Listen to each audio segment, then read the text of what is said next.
love the feeling of being alone. And I think that's why I'm drawn to self-portraiture. I find myself incredibly inspired by the place that I live. I find that I can drive 45 minutes and feel like I have an entire place to myself. And that inspires me. I model better for myself than I model for other people. And not because I'm trying to or I'm holding back on my photographers. I just think it's easier to express yourself to yourself. And I think that's true for anybody. For me, self-portraiture is taking a picture of yourself with the intention of capturing yourself. Not just taking a picture of you quickly with your phone because you think you look good that day. Half the time I don't look good that day. Half the time I haven't showered in 4 days. I'm not wearing any makeup. It's a sports bra I just hiked 16 kilometers up a mountain in. But that's not important in self-portraiture.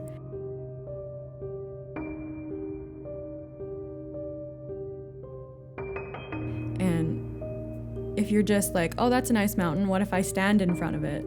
That's like a standard photographer self-portrait. You see it all the time. They're looking away, they're wearing their outdoor gear, and they're in front of a mountain. And that, for me, doesn't really invoke a whole lot of feeling.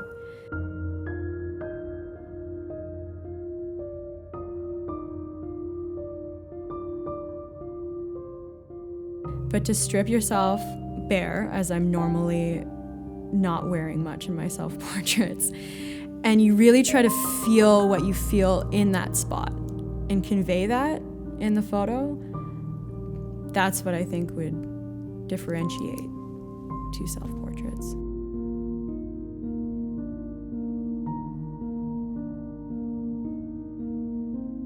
I have people that think I'm narcissistic or egotistical for the amount of selfies that I take and post. I have had more than one photographer be like, oh, another selfie, or something along those lines. And for me, it's like, oh, another shot of a flower. You can say that about any photographer's work. They're going to have a style, and they're going to have a muse, and they're going to have a direction that you'll see in all of their work. And I don't think there's anything wrong with that. And from a fine arts perspective, artists have been doing self-portraits for hundreds of years. And so I think it's entirely normal.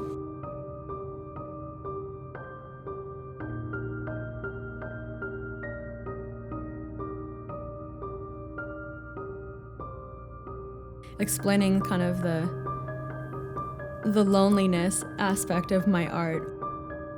I love being in my house. I love being alone in my house even. I feel comfortable there. I feel confident there. I feel like I can be myself there. And that makes me take better pictures of other people. And that makes me take better pictures of myself. And when I'm outside, I get the same feeling.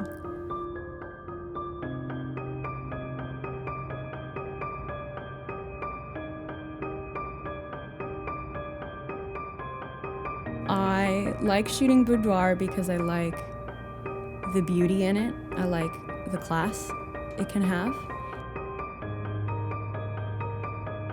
I love the idea of celebrating women. I struggled with body issues for a number of years. I've had eating disorders.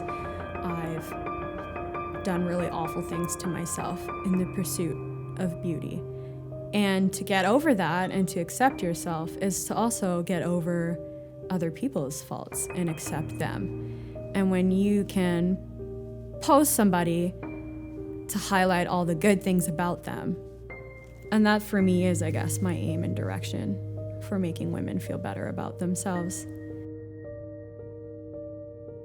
I think that we create the idea that nudity means sex. And it's important to me to remove that, to say I can be naked and it not be sexy at all. And it just be art.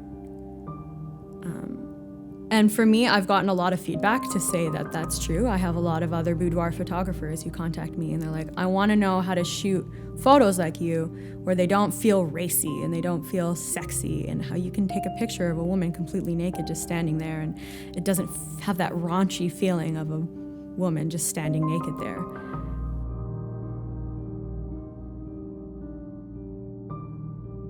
I can have an image that I'm extremely proud of, and then I can have a photo that doesn't have the same amount of feeling to it, but I'm wearing less clothing, and that'll get more likes. It's hard to take that out of your process as an artist who displays their work. But for me, it comes back to I'm an artist first and a business second, and I will always shoot what I want to shoot first, and I don't really care if it sells.